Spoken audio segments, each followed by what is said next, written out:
Okay, so Amy, thank you so much for taking the time to join me today. Thanks for having me. I'm excited to be here. Yeah, I'm really looking forward to our conversation. Could you just, if people haven't heard of you before, could you just give us a brief intro of what it is you do?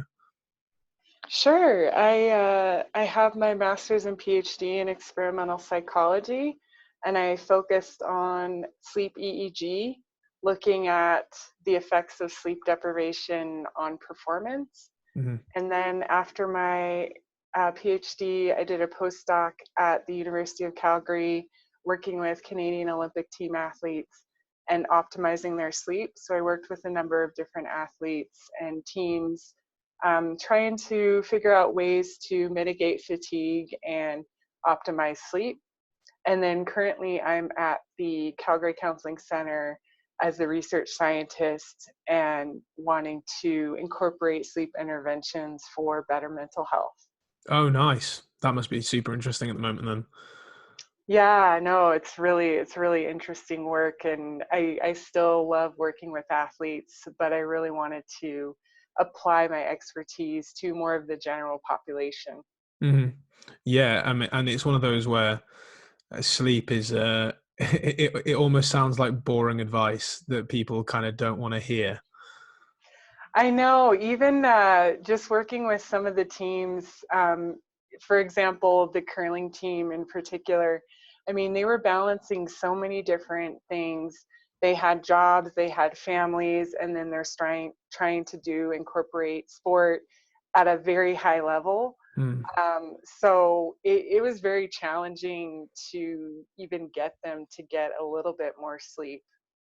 Was that's purely down to schedule constraints as well, you think, or them wanting to spend more downtime in an evening, I guess, or Yeah, yeah. I think it has to do with a lot of different factors. Definitely time is a factor in those situations where they're balancing all of those things. You know, you do need free time for yourself as all of us need. And so sleep kind of gets pushed to the wayside. But really educating them and how sleep impacts performance was really helpful for them to be able to prioritize it. sure. So I mean, I guess that leads into that question then, for people listening to this who are saying that they want to prioritize time for themselves, what are the benefits that they would find for a good night's sleep? hmm I mean, sleep is so important for our health and overall performance. So the studies show that mood is improved with good sleep. Um, when we are sleep deprived, actually the prefrontal part of the area of the brain is involved in decision making, mood, is deactivated with sleep deprivation. So with a good night's sleep, we're able to be in a better mood, be able to make more rational decisions, uh, and also reaction time is improved with good sleep. And then related to health benefits, we see with poor sleep, we see associations with obesity, diabetes, cardiovascular disease. So sleep is very important for our health and overall well-being, and it's absolutely free, and we need to take advantage of it. Yeah, yeah. It's I know when you look into this thing in more detail, the amount of benefits there are just it's literally like, people are looking for this magic pill for better health, better mental health, well-being, and it's like it's right in front of you. hmm You just need to embrace it. Yeah, I have a slide that I present a lot where it has a picture of a pill and it says, what uh, this performance enhancer enhances mood, enhances performance, enhances nutrition, food choices, and then like, what is it? And, it's this big riddle of the day. And people know I'm giving a talk on sleep, and yet it's not necessarily the first answer that comes out of their mind. Yeah, crazy. It's it's for people that are looking for weight loss in particular, as you said, you have those associations with poorer food choices, but then actually with larger body masses, and there has been that data to suggest that with fewer hours of sleep, you are more likely to lose sort of lean mass than body fat mass, isn't it? It's a huge factor. Absolutely. It's related to our appetite hormone function as well. So Mm, the ghrelin, the feeling of being hungry, is increased with sleep deprivation, and leptin, that feeling of being full, is decreased. So it's harder for you to make those food choices. And we find that there was a study recently looking at kind of a conglomeration of all the studies looking at increased calorie intake with sleep deprivation. And mm, they found there's an average of 400 calories consumed with these varying amounts of sleep deprivation. So it's really challenging if you're focused on weight loss, if you're not prioritizing sleep, because you feel hungrier, you feel less full, and it's gonna, and also related to that decision making as well, you're gonna opt for fattier, sugarier food choices versus when you're fully rested. right. Yeah. I mean that's a huge difference, up to sort of 400 calories in individuals where that are sleep deprived. That works over nearly 3,000 calories a week, and you consider that on top of your diet. Hmm. It's a big And sort of. is sugarier, is that a word? I think we'll have to add it to the Urban Dictionary for the episode. But Okay. I think there was once I talked to a teacher once about the definition of a word, and it was like, if most people understood what you meant, you're all good. Okay. Okay, great. It's all good. And I guess then that leads to the question in terms of amount of sleep we're supposed to be getting, because I'm sure we've all talked to people who talk about that they get by, they're fine on fewer hours of sleep. So is it the time that's more important? Is it the quality, or is it a kind of best of both that we're looking for? It's absolutely both factors, and there's a third factor, the timing of the sleep as well. So we Right. want to, for optimal sleep, we want the optimal duration, quality, and timing of that sleep. So we can go through each of those, starting with quantity or duration. So we're looking at, for an adult, 7 and up. So we want to be reaching that minimum of 7 hours. If you're a teenager, between 8 to 10, which is really difficult with those early school times. Mm, So really trying to aim for at least 7 hours. Many people think that they can get by on less, and they think they're fine on 5, 6 hours. But in reality, you have a hard time judging how well you're doing. And so objectively, you're not performing well on that amount. And it's, less than around 1% of the population can actually get by on 6 hours or less without performance decrements. mm, One study actually just found a gene, and they studied a father and son duo, and that they were getting 4 and 5.5 hours and were performing well, no memory problems whatsoever. And when they looked at how often that gene occurs, it was literally 1 in 4 million people. right. So yeah, the chances are that it's you is pretty slim. So you Mm, do want to aim for at least 7 hours. But quality is important as well. So I just did a presentation at the University of Calgary for some kinesiology students, and someone came up to me after the talk and said, I think I might have sleep apnea. That's where you stop breathing during the night, you snore. And, will it do me better to get more sleep because of this problem? And I said, really, you need to get this sleep disorder taken care of. I could tell you to get 12 hours of sleep per night, but if the quality of that sleep is poor, then you're not going to be getting the benefit. So if you're mm, waking up, some people wake up as much as, 40, 50 times an hour, related to the sleep apnea, and not even realizing that this is occurring. So definitely quality matters as well. And the definition for quality that we typically use is falling asleep within 30 minutes, waking up only around once per night for less Mm, than 20 minutes, and then trying to be asleep in bed for about 85% of the time.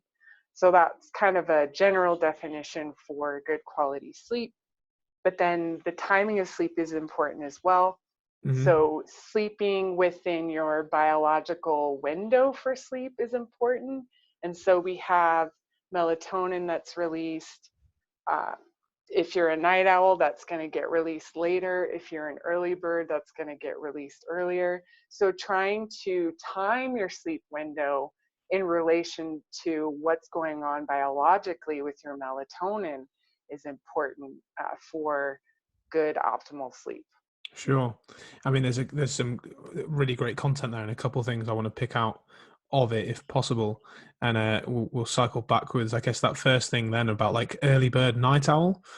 I mean, how is that something that you can definitively know? Is that so probably something that's more intuitive, like kind of when you're getting tired, but you're just ignoring it? Because sometimes people are just like, oh, I'm definitely a night owl. And I'm like, are you, or are you just wanting to watch Netflix at night? Yeah, well, so if we look kind of at the general population, we see about 15% are early birds, 15% of us are night owls, and then around 70% of us fall in between that. Mhm, And this also, I mean, this is complicated too because it changes as you age as well. So children, younger children are more of those early bird types.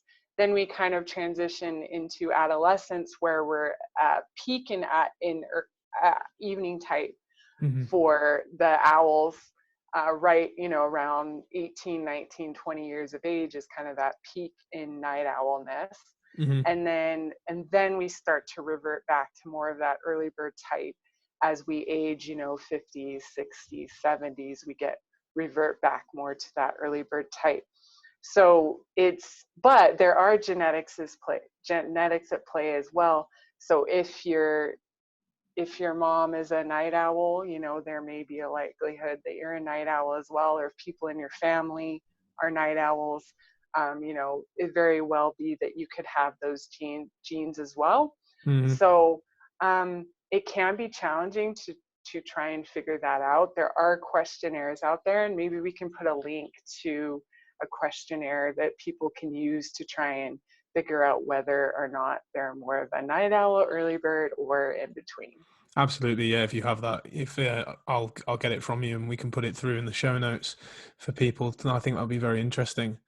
And the second question from that the bit before was about sleep apnea, and I think it's particularly for people who are more overweight usually, I guess, but it can pretty much affect anyone. But Absolutely. how would you go about knowing if you were doing it? Because what you said about waking 40 to 50 times an hour without them actually even being aware of it, I thought that was quite key. Hmm. I mean, if you have a partner, if they notice, if you're a snorer, number one, so 50% of snorers have sleep apnea where they stop breathing during the night. Hmm. So snoring can be a sign of sleep apnea. If a partner witnessed you stop breathing, that's definitely a sign that you want to get it checked out. Hmm. And then, if you're really sleepy during the day, there might be something going on with the sleep quality. And so, definitely, it could be sleep apnea. But yeah, exactly. Those people who are bigger body mass, bigger necks, are more at risk for sleep apnea. Males over the age of 40, but it can occur in anyone. It can occur in women. It can occur in people who are skinny or taller. It can occur across the board. So I think number one, are you a snorer? Number two, do people witness you stop breathing? And then number three, how does your daytime alertness look like? What does Mm, that look like? cool. No, it's good that. And then I guess the next thing I was thinking of with the period before was this idea of people thinking they get away with less, right? Less sleep, but actually they're relying then on 4 to 5 cups of coffee or more plus other caffeinated beverages a day to get to actually even get through the day. And then you talk to them about, oh, well, could you take those away? And they're like, oh no. So it's like maybe you're not dealing so well on lack of sleep as you think. I know, yes, caffeine, it can be a mask for the amount of sleep that you're getting. So for myself, I'm a decaf drinker. I'll have a green tea. There's days where I don't drink any caffeine whatsoever. Mm-hmm. Um, and it's really easy for me to tell that if I got enough sleep, the night before, because I'll be tired during the afternoon, and so for me, because I'm not a heavy caffeine drinker, it's really easy for me to tell. But for those who are masking their sleepiness with coffee, it can be a lot more challenging. Mm. Yeah, talk to us a bit more about that then, I guess, because caffeine as a mask, it's just such a common thing of our daily lives, especially because of the Starbucks coffee place culture, and just this idea of just running on empty that I think a lot of people go through. There is research to support that actually napping is more effective than caffeine at boosting alertness. All right. So, yeah, so people could keep in mind that in the time it takes you to grab a coffee, you could be taking a 10-minute nap and you're going to be performing better. So that's something to keep in mind. Mm. Um, I mean, caffeine, it's everywhere. So I don't want to tell people to completely give up their caffeine.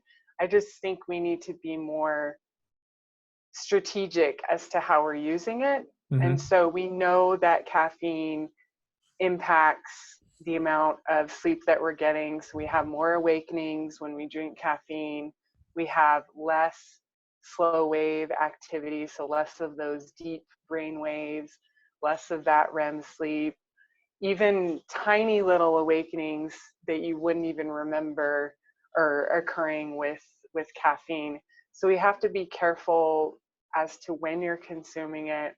So you want to potentially limit caffeine afternoon, Mm. basically, um, and limit that intake even in the morning if you can. And you can always go to decaf. I mean, that's what I did. So I was in graduate school. I had 3 kids basically. I had 1 kid during my master's, 1 during my PhD, and 1 during my postdoc. Wow. So I was a big caffeine consumer, and you include graduate school on top of that.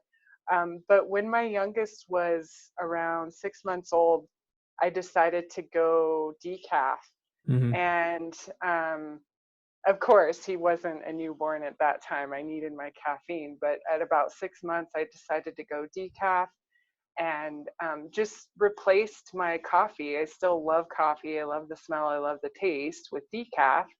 And I just feel like I'm getting a lot better restful sleep when I Mm-hmm. did that. So it's something worth exploring, something worth experimenting for your listeners to try and reduce the amount of caffeine that they're consuming, maybe even potentially go decaf. Sure.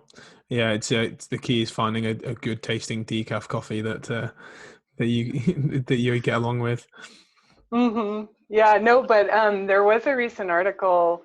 I know that for your Brit listeners, that there is a huge actually increase in decaf consumption in the United Kingdom, and so with that, I think there's going to be a lot more options. Yeah, good. Yeah, because it depends on definitely where you go. A lot of commercial places, their decaf is like an instant type, or it's just really bad, Oh, and you do have to be mm-hmm. careful with where you go. I mean, what's your thoughts on if people have been having caffeine for so long? Is it something they would then gradually like down regulate, or have you seen much in case of doing like like a cold turkey reset for a while and then gradually reintroducing it? What would your best practice be? Mm-hmm. I don't think there's a lot of scientific evidence to kind of determine how someone should do this. Mm. But I know for myself, I pretty much started gradually decreasing my caffeine intake. And so, I was probably about 2 cups a day, and then I reduced that to one. And then I reduced it to a black tea, and then I reduced it to a green tea. And then, if I was really tired in the afternoon, I would have another green tea. Mm-hmm. So gradually reducing it was a good strategy for me. And then once you're at the point where you're not consuming it anymore, I would supplement with the green tea if I was really struggling, or a black tea, which has a lot less caffeine content than a cup of coffee. Mm-hmm. And so, yeah, I would probably recommend the gradual reduction. It did take me about 2 weeks to fully not be as tired, because you're going to be more tired when you're not consuming the caffeine. Mm. You're going to have headaches, you're going to have all of those types of symptoms. Um, but just stick with it. And for me, it took about 2 weeks before I was feeling really refreshed and really good in the morning. Yeah, I mean, I've done full days without it before, and it's the headaches and that feeling of tiredness can really wipe you out. But if you do it on a weekend, you end up getting like 10 hours sleep. You feel like a new person. You Mm-hmm. feel like a new person. Definitely. It can when I've encouraged people to do it in the past, it can show a real stark. You were that short on sleep, that you were that tired. Like, that is clear evidence that something needs to change. Mm-hmm. Absolutely. So what do you think that people can do during the day, perhaps, or in the evening, to promote this? Because you talked about the quality of people's sleep. And is that a case of certain things to do before bed? Let's say like a nighttime routine. Are there certain things people should follow or could do? Mm-hmm. Absolutely. I think number one is getting lots of light in the morning, and people don't really think about this, but Mm, the research shows that light exposure in the morning, especially before noon, um, improves the quality of our sleep at night. So, and what the way that works is trying to get light and getting light outside, because light outside is so much more brighter than our indoor lighting. mm, So it sends a signal to our brain to wake up. It reduces our melatonin. It basically strengthens our circadian rhythm, mm-hmm. which is why it helps improve our melatonin at night. And then it actually mitigates some of the effects of the electronic devices at night. Okay. So yeah, that's a really important tip for people, is to get outside during the morning, maybe do exercise, go for a run, be outside, trying to limit sunglasses if you can. Mm-hmm. Um, and so that's a really important tip for people. Of course, adding in exercise, that improves our sleep quality, limiting the caffeine, which we already talked about, but Mm-hmm. also limiting alcohol at night. Mm-hmm. So alcohol, it helps us fall asleep more quickly, but it it impacts our sleep quality. So it actually wakes us up more during the night, and there's more chance for sleep apnea because our tissues are being relaxed and Right. covering that airway. Mm-hmm. So limiting the alcohol is important. And then you're absolutely right. Having a pre-sleep routine is really important and really key for people. You can't just kind of flip a switch and expect to fall asleep. You have to gradually prepare for sleep, and having different techniques in your toolbox. So, number one, a warm bath or shower has been shown to reduce the amount of time it takes you to fall asleep. So, that could be something you can incorporate within an hour before bedtime. Putting away those electronic devices. So, the blue light from the screen sends a signal to our brain to wake up. But it's also about the content that we're looking at as well that can be exciting. So putting away those electronic devices about an hour before bedtime, Mm-hmm. potentially having a to-do list. So there's been one study showing that if you, right before bedtime, write down a to-do list, and those people who did that had better sleep quality than those who were just journaling about their day. Hmm. And so it's something about offloading those thoughts from your mind onto paper, Hmm. which helps you kind of put those away and make it easier for you to go to sleep and fall asleep is good. And then having breathing techniques. So the 4-7-8 breathing technique I like.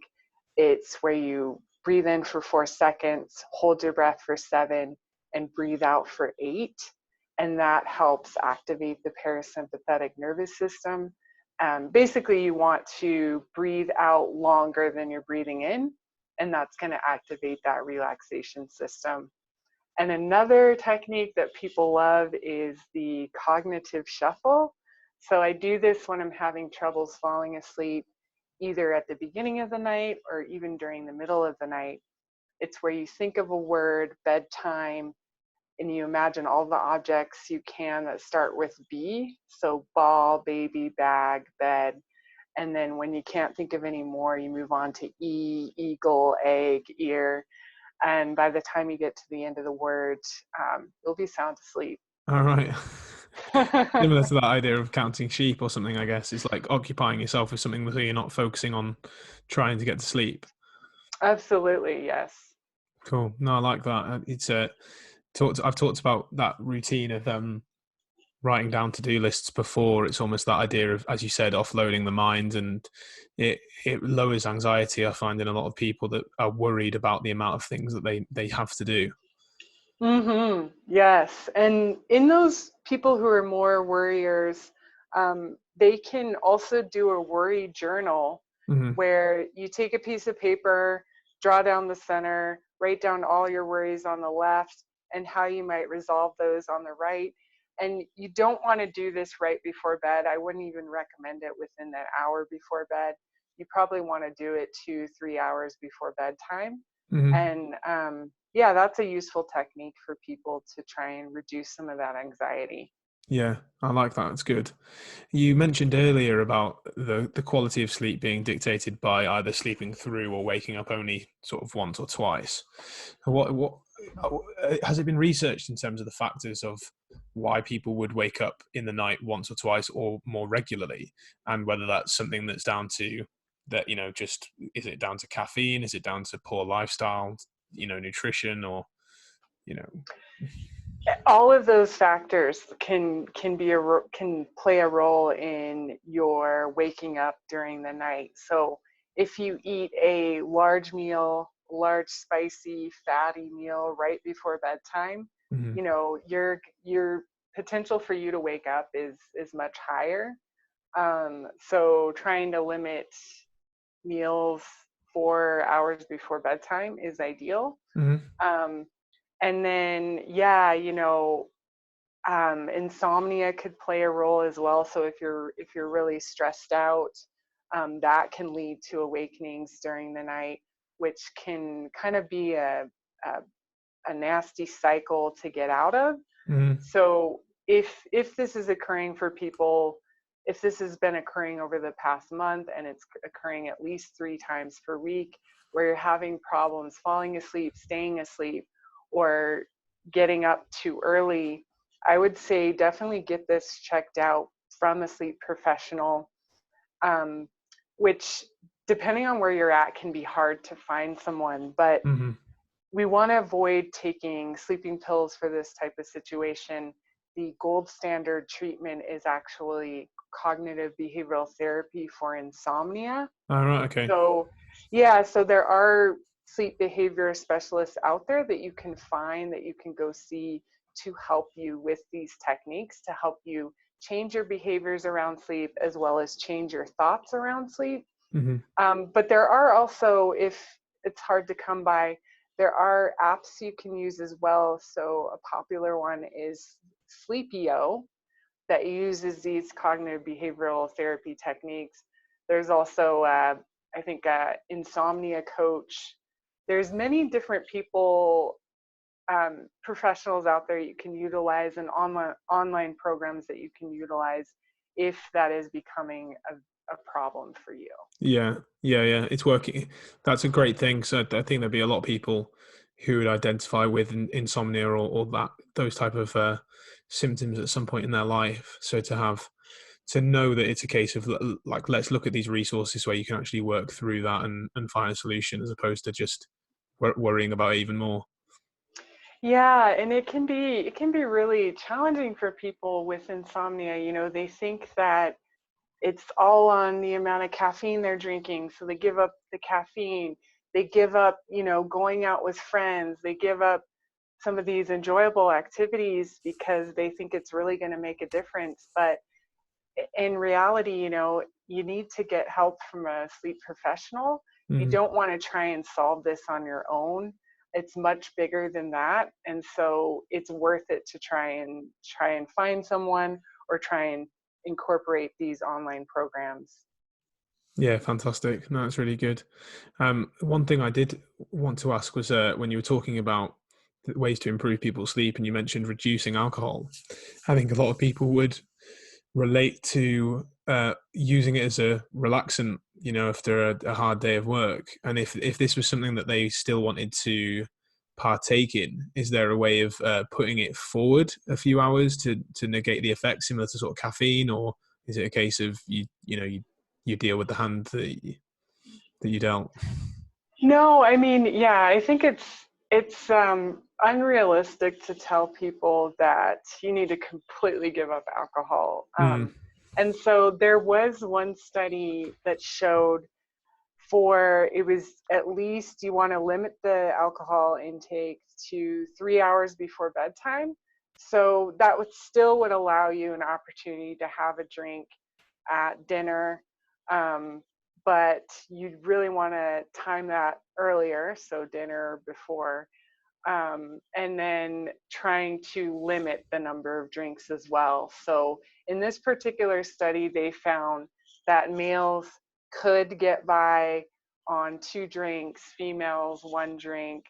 So you don't have to completely give it up. I think maybe time that earlier hmm and try and limit the number of drinks would be useful for your sleep quality. Yeah, yeah, it's that funny old word of moderation that all the boring people like to to preach to the masses. Hmm. But at least we're telling you can have some.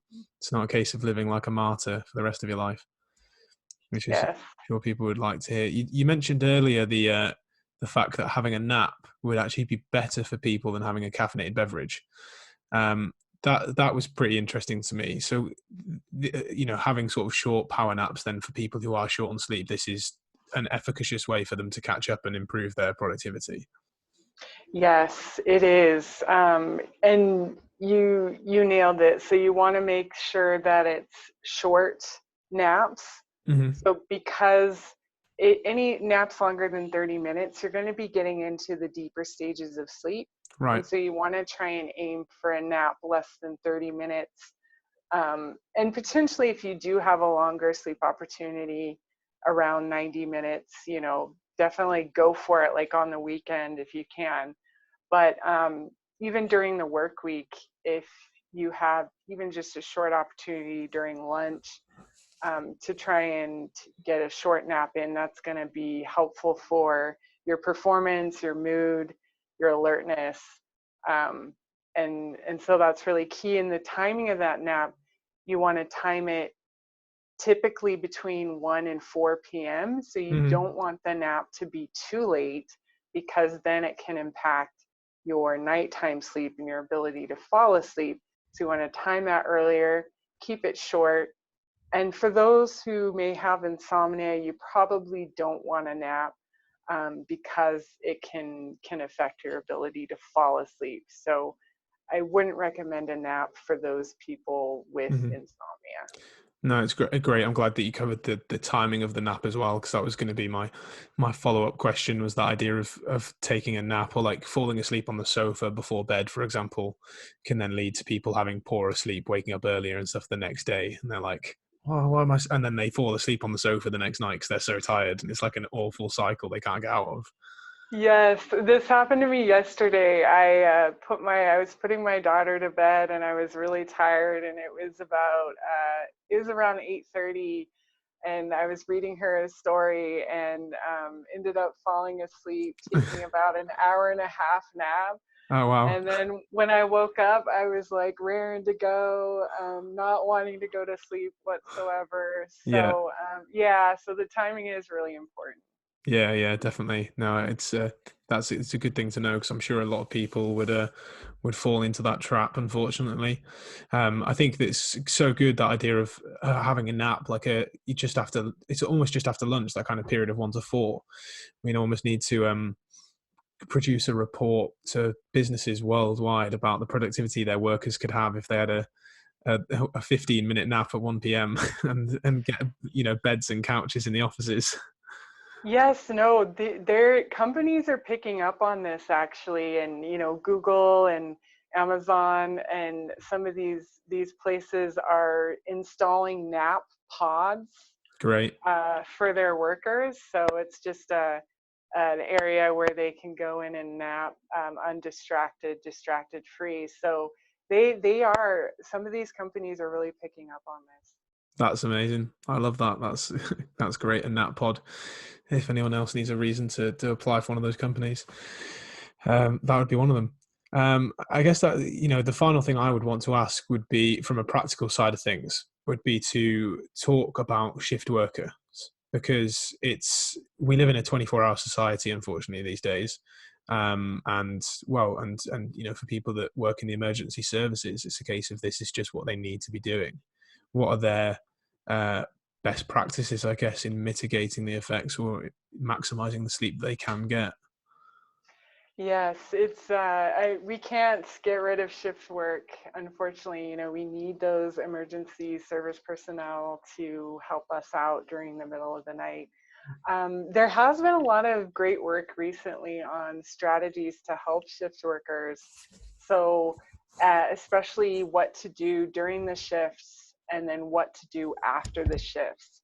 So, if shift workers can incorporate a nap, which we already talked about, that's going to be helpful for the boost in alertness. And depending on the job that you're doing, keeping those naps shorter if you have to be alert immediately would be important. If you can take a longer nap, great, go for it, depending on how alert you need to be when you wake up. So napping during the night shift is great if you can do that. Potentially limiting the amount that you're eating during the night shift. Hmm. So there's been a lot of associations recently with obesity and shift work. Hmm. And we think this has to do with just our bodies not being primed to digest food during the middle of the night. Right. So limit eating those heavy meals as much as possible.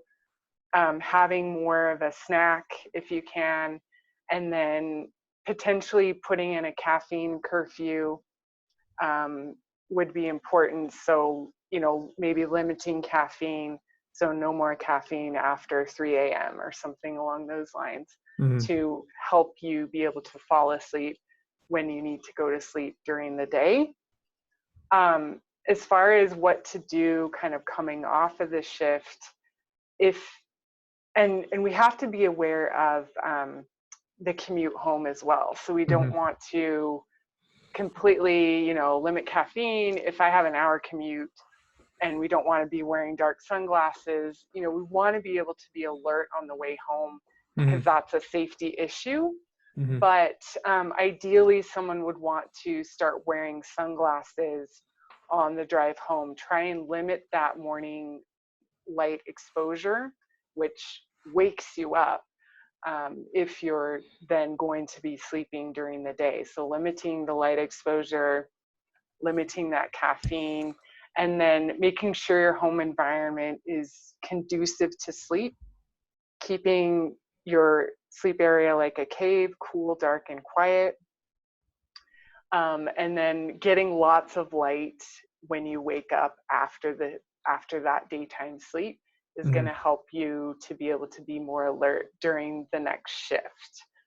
Those would be some main tips. And I would also say, if you're doing night shift, if you're permanently on night shift, a few days a week, trying to, on your days off, have more of a evening type schedule is going to make it easier for you on your days off and on your days on, for you to not be drastically switching back and forth.